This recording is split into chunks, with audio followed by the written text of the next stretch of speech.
Au château de Chantilly se cache sans doute un trésor. Dans les réserves, une œuvre sur laquelle plane un mystère depuis des siècles. Le dessin d'une femme dénudée.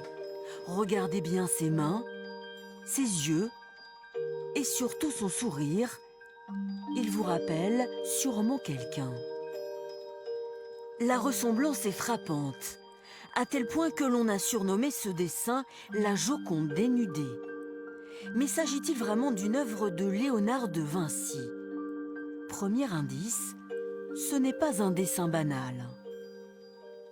C'est l'œuvre d'un créateur parce qu'il y a des modifications en cours de route, des hésitations. Vous en avez par exemple ici, sur les doigts, vous avez ce doigt-là qui était beaucoup plus long et ensuite qui a été raccourci. C'est-à-dire que ce n'est pas finalement un élève assez servile qui aurait copié quelque chose d'existant.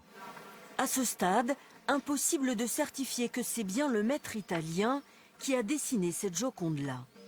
Alors on a fait appel à des spécialistes, les scientifiques du laboratoire du Louvre. Pendant 4 mois, le dessin a été radiographié, analysé, scruté centimètre par centimètre.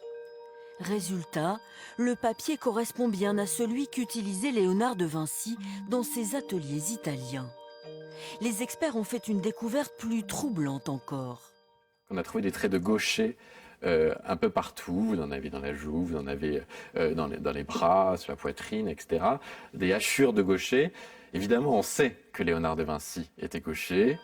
Mais l'un des élèves de Léonard, lui aussi, était gaucher.